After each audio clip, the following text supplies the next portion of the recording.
How's it going, everyone? I am Splatterpokemon, here with some more of Pokemon News. Now, about a day or two ago, we got a brand new trailer with some new information. First of all, let's start with Galarian form. So, basically, regional variants are back. Now, in the Alola region, we had Alolan form, so now we have Galarian forms in the Galar region.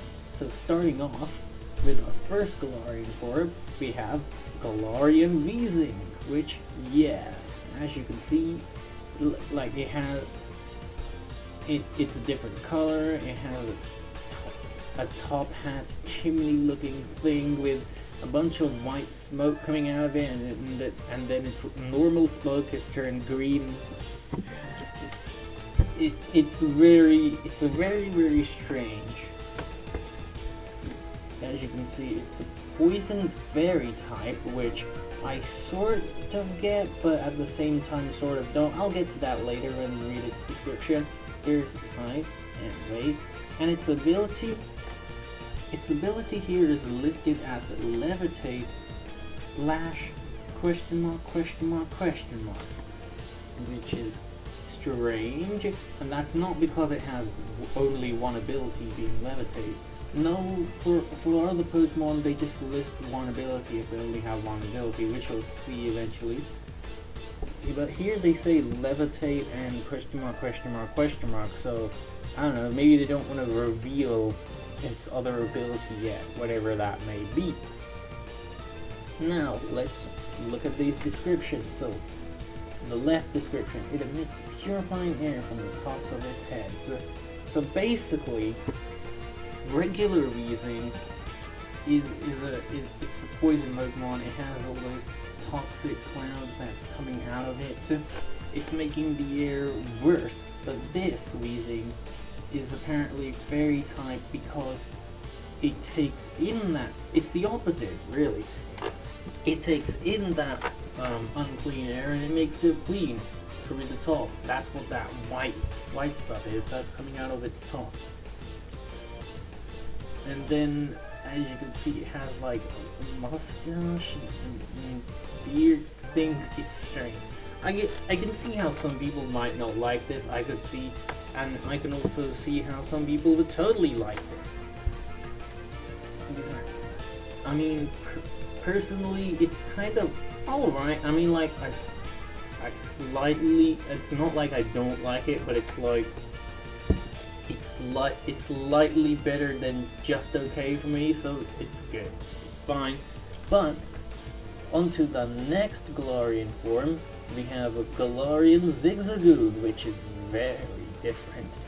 As if Galarian Weezing wasn't different enough. First of all, Zigzagoon even having a Galarian form. I mean, Weezing having a Galarian form was just okay, but Zigzagoon, because if you remember, only Generation 1 Pokemon got Alolan forms, but with this, you know, Zigzagoon is a Generation 3 Pokemon, so we'll be getting other than just Generation 1 Pokemon having Galarian forms, which is great. I like that they extended the idea of regional variants to just beyond Generation 1, which, you know, it does it better. Also, the fact that they chose Zigzagoon is kind of interesting, because I mean, Zigzagoon is like that, people call it the rodent Pokemon, like the rodent Pokemon of Generation 3, but I'm not really sure if that's an accurate thing to call this category of Pokemon. Basically, if you don't know what that means, it means like the Pokemon that shows up in the early game and just appears a lot throughout the game. It starts appearing in the game very early, and you'll see it all throughout the game. Which, if you look at its descriptions, which we'll see eventually, it seems that they've ran with that concept and changed it slightly. So, it is a dark normal type. there's its height, weight, and it has the ability to pick up and gluten, which I'm pretty sure is the same. I don't remember normal Zigzagoon's abilities. I know pickup is one of them, don't know the other one. Maybe it might not have another one. So yes, let's see its description. As you can see, the Zigzagoon of the Galar region move about however they like and never settle down. They've known to inhabit all areas of the region, including fields, forests, and even towns. See, there you go. They acknowledge that these things are just everywhere all the time. And ooh, there's even some speculation that the zigzag movements of the Zigzagoons in other regions stems from the restless nature of Galarian Zigzagoon, which is considered to be the oldest branch of the species. So that means that this Zigzagoon is the original, and that that's kind of interesting. And then it has a proactive attitude. This is kind of silly, but apparently these Zigzagoon like to pick fights with people, but people don't really take them seriously, which is kind of funny. And they get mad when people don't, or rather Pokemon, I guess. But anyway, of course, with Galarian Zigzagoon, we have Galarian Linoon, or Linoon. I'm not sure how you pronounce its name. I'm just gonna go with whatever I think of it at the time. So, Galarian Linoon. Oh, this is gonna get annoying. So, it is a dark normal type. Also, dark normal type, that's like a 4 times weakness to fighting types. It made its fighting type weakness even worse. Oh gosh. Oh my gosh. There's its height and weight. Ability is the same, pickup and gluttony. So, super destructive charges. It talks about how it likes to tackle and headbutt. And apparently you can even knock away a car. And the right description is kind of strange. It's popular on having an angry youth. What does that even mean? Who have nowhere to direct their anger and frustration. Like, what, do they fight it, or do they have their own? I don't get it. But what is kind of interesting now is Obstagoon over here. That's right, Galarian Linoon evolves. So, but only Galarian Linoon, not regular Linoon.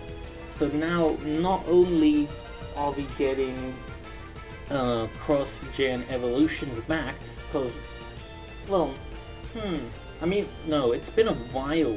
It's just been a really long time since the last time we've had a cross-gen evolution. I mean, the last time was with the Sylveon, which is an evolution of Eevee in Generation 6, and that was only one single Pokemon.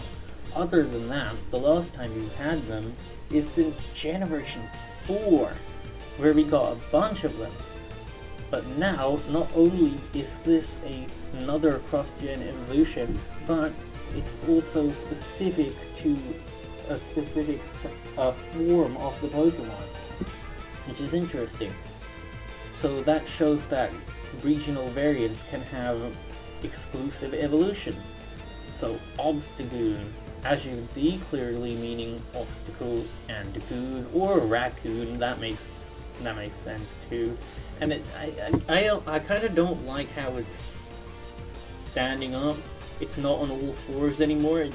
It kind of reminds me of Lycanroc midday form, or is it? No, midnight. Yes, Lycanroc midnight form. Zoroark, Incineroar. They do this a lot, you know. They do this a lot, making something four-legged stand up like this.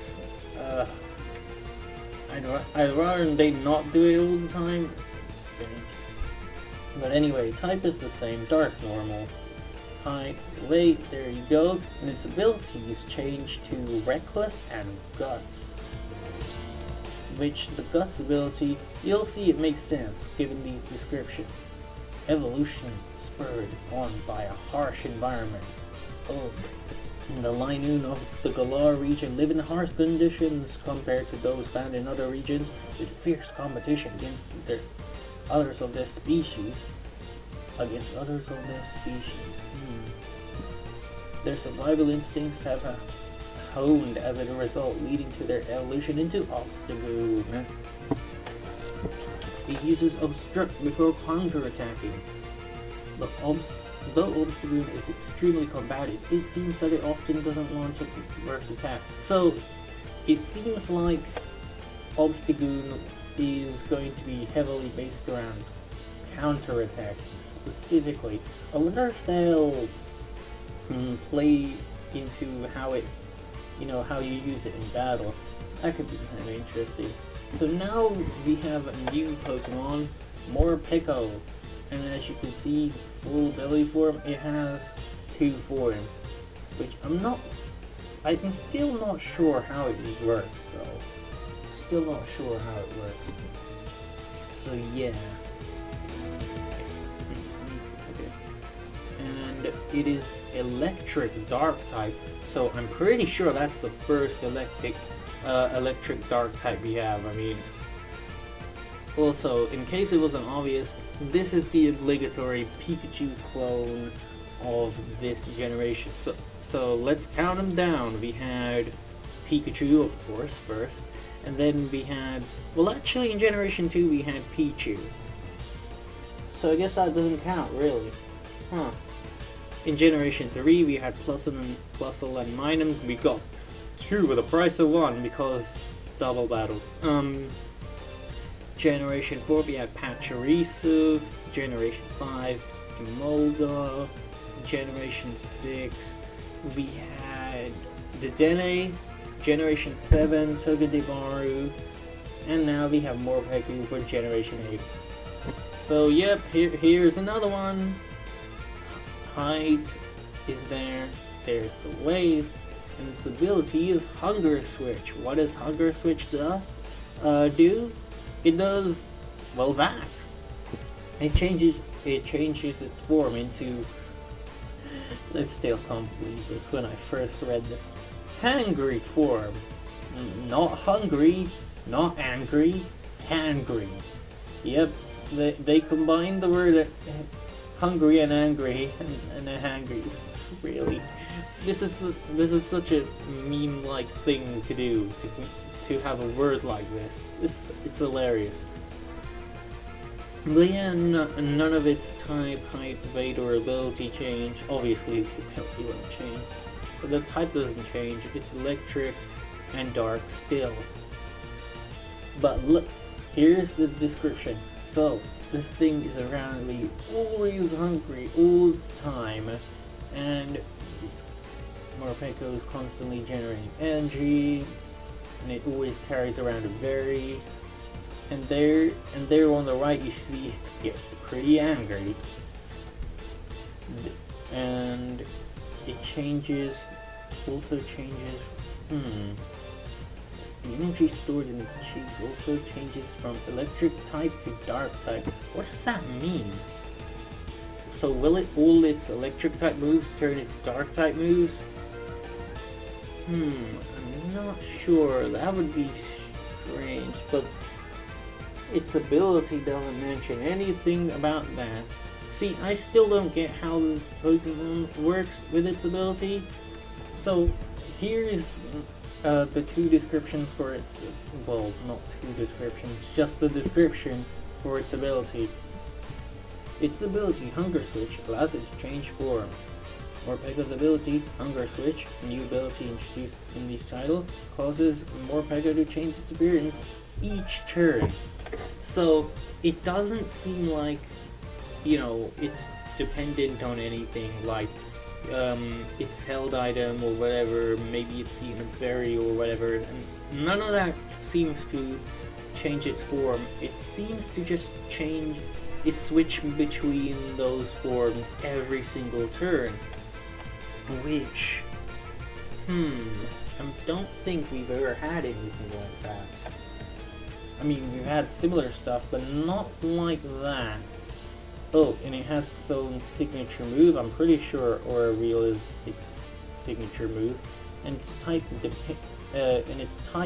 depends on Morpeko's form. So it'll either be a electric type move or a dark type move. Alright, moving on to new characters. First of all, we have Bead. I'm just gonna look up right now. Hold on. Alright, here we go. Bead. Bead is described as there's not much descriptions for these, by the way. Bead is described as one of your rivals who's skilled at Pokemon battles and has the pride to match. So he's aiming to become the champion, but he seems to have other objectives as well. Ooh, mysterious. Who knows what that could mean? Okay, so next we have Marnie. Again, aiming to become the champion of the Galar region, of course. But in order to accomplish a certain goal, I don't know what that means. Of course, we'll eventually find out. Has many passionate fans, thanks to his sensible style and calm. And as for our fans, well, here we go. The evil team of the Galar region, Team Yell. Now, if you don't know that, there was a few months ago at this point, there was a leak that predicted a bunch of stuff about the game. It predicted Dynamax, Gigantamax, a couple of Pokemon, the names of characters. I mean, we have Bead, Marnie confirmed. Team Yell is now confirmed. So yeah, Team Yell. Even this fact that Team Yells are basically huge fans of Marnie, and they want her to become champion and do all kinds of ridiculous things to make that happen. I mean, they have Marnie print towels and horns and stuff. Yeah, hilarious. But yeah, onto the onto some gameplay features. Now we have a new feature called Poké Jobs, which is kind of interesting. I mean, I don't know too much about it because it wasn't on the trailer. It wasn't on the English trailer. It was in the Japanese trailer, but you know, Japanese. Yes. So anyway, in the Galar region, it is very common for people in Pokemon to work together. Many corporations and universities request the help of Pokemon through what are known as Poké Jobs. And as you can see from these 4 screenshots we have, yes, basically you go directly into your boxes and you select a Pokemon and you get stuff for sending them out on these Poké Jobs. You get stuff like experience points and or base points, so I'm guessing that's what they call EVs. Now if you look on the bottom right screenshot, they did a job for helped out on our farm. It has Grookey, Scorbunny, and Snobble there, and they received extra EXP points for doing a good job. On the left, we see a small little cutscene of sorts of the trainers sending out their Pokemon to go do it, you know. On the top left screenshot, we have the selection screen where you choose what Poké Job you want your Pokemon to do. As you can see, there's a bunch of different options. You get to see experience points, which is represented by stars. In this case, it's 5 stars, and Pokemon wanted up to 7. So you can have So there's different amounts. They all have their own unique icon. There's a bunch of different ones. It seems you can select the time. Yeah, look at this. Half day. Choose how long you want your Pokemon to help out.